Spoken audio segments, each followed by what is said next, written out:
esse cenário de alterações climáticas, ele é muito mais danoso a populações específicas, né, dos países, sobretudo as populações mais vulneráveis, e sabemos, né, pessoas mais pobres, as pessoas negras. E aí eu queria aproveitar, então, para te colocar uma questão aqui. Marina, nós vamos falar de justiça climática na cúpula. Esse costuma ser um tema na conferência. Você acha que dá para a gente pensar em uma forma dos países colonizadores ou os grandes emissores fazerem algum tipo de reparação aos países que foram e que são, né, historicamente, que mais sofrem, que têm as suas populações mais suscetíveis a esses eventos? Os países do norte global, os países que foram responsáveis ali, sobretudo na conjuntura de revolução industrial, pelo aumento das emissões de gases de efeito estufa, eles têm uma dívida histórica com os países periféricos, os países do sul global. Há um reconhecimento disso desde as últimas COPs, na verdade. O que a gente precisa é, de fato, avançar com a implementação de alguns fundos, por exemplo, que foram prometidos. Dito isso, acho que respondendo à pergunta do telespectador, o grande tema-chave de negociação desse ano ligado à justiça climática é o tema das perdas e danos. Em inglês, a gente chama de loss and damage, porque esses países já anunciaram a necessidade no ano passado, foi uma grande surpresa. Eu acho que isso também é importante, Ana, de se trazer ao telespectador, de não se ir com um pessimismo para uma conferência que se busca soluções, e não denúncia. Porque no ano passado, no Egito, não havia nenhuma expectativa de avanço na promoção ou no anúncio de um fundo de perdas e danos, e isso aconteceu no ano passado.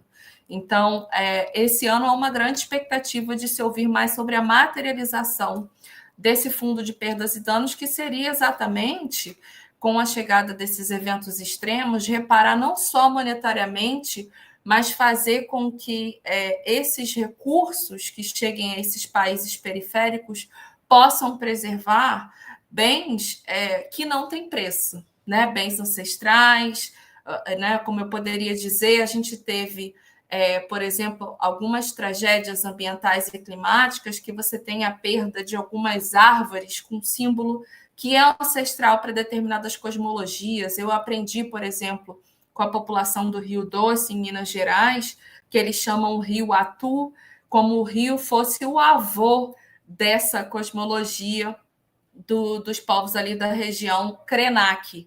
Então, perder o potencial de um rio com uma tragédia ambiental e climática não tem preço.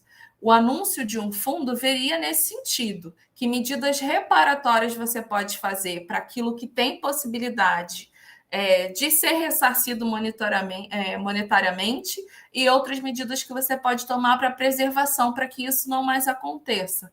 Então, há uma expectativa em relação ao tema de perdas e danos, porque o fundo foi anunciado no ano passado, e isso não pode ser esquecido. Na prática, eu acho que isso vai perder um pouco o protagonismo por conta da questão dos combustíveis fósseis, como eu mencionei. Uma outra agenda que eu destacaria e tem ligação com a questão da justiça climática, que, sem dúvidas, não tenho problema nenhum me arriscar aqui em dizer que vai ter destaque esse ano, é a agenda de adaptação, sobretudo em relação ao Brasil. O Brasil não dava até o ano passado muita atenção a essa agenda, talvez como deveria, mas exatamente porque está vendo, sentindo esses eventos extremos acontecer com mais frequência. O Ministério do Meio Ambiente já está com mapeamento dos mais de 5 mil municípios que temos no Brasil, quais estão mais sujeitos, mais vulneráveis às mudanças do clima e que deveriam merecer mais atenção.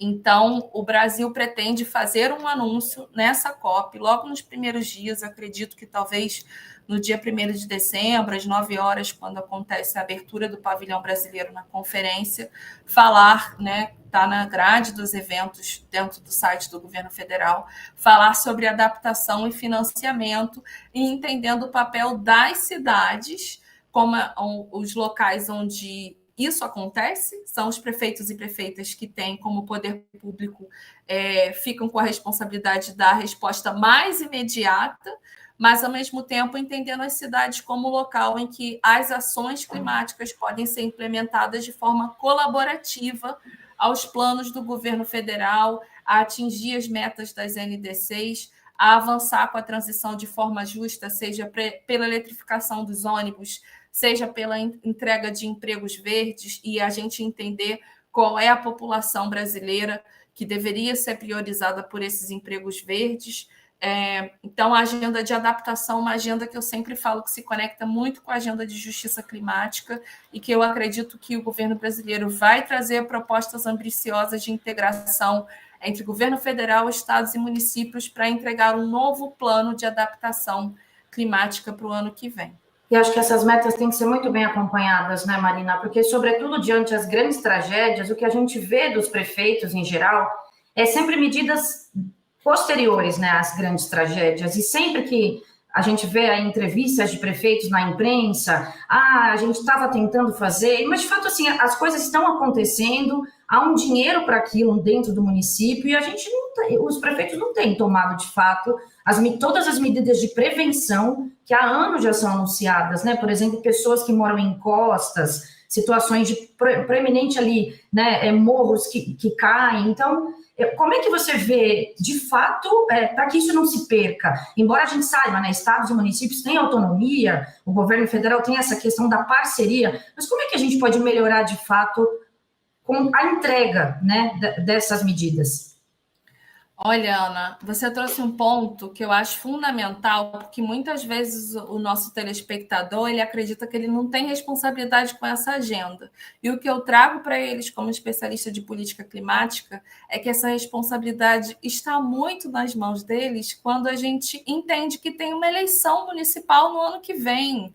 Então, as pessoas não podem votar em gestores públicos que desconheçam a agenda climática, que não tentem se engajar em temas importantes como esse, que não apresentem uma agenda local em como lidar com esses eventos extremos que vão acontecer no ambiente local. Então, eu, por exemplo, que trabalho como head de diplomacia para cidades na rede C40, né, a gente tem 4 cidades brasileiras que fazem parte, Rio, São Paulo, Salvador, Curitiba, e para essas cidades a gente apresenta, né, e cobra planos de ação de curto, médio e longo prazo. Rio de Janeiro, ano que vem, vai sediar o G20, o U20, que é a agenda do Urban 20, o que as cidades estão fazendo para entregar um pão G20. A gente vai ter a COP30 em 2025, que acontece em Belém. Então, de novo, a cidade como protagonista, né? Então, cobrar desses gestores públicos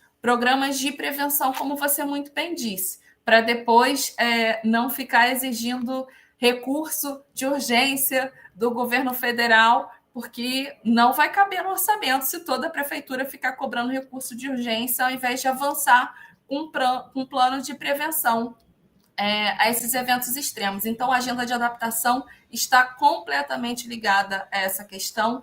E no Brasil, diferentemente de outros países, a gente tem algumas agendas que os prefeitos e prefeitas eles têm total autonomia, né? Exceto pela questão dos ônibus interestaduais, a agenda de transportes é liderada, em sua maioria, pelos municípios. Então, a eletrificação das frotas de ônibus, por exemplo, é uma responsabilidade que o eleitor deve cobrar do seu prefeito, da sua prefeita. E eu fico feliz, assim, pela experiência brasileira, ainda que tardia, de no ano passado ter sido a primeira vez, pelo menos, que a gente viu o tema de clima e de Amazônia aparecer no debate das eleições presidenciáveis e para governadores. Eu realmente espero que isso se reflita ano que vem com as eleições municipais e que a gente possa ter cada vez diálogos como esses para conscientizar da perspectiva cidadã de todo mundo em ter um voto consciente com pessoas que estejam alinhadas, conectadas ou ao menos abertas em se educarem sobre essa agenda, porque senão estão atrasados para comandar as suas cidades sem esse olhar sobre clima.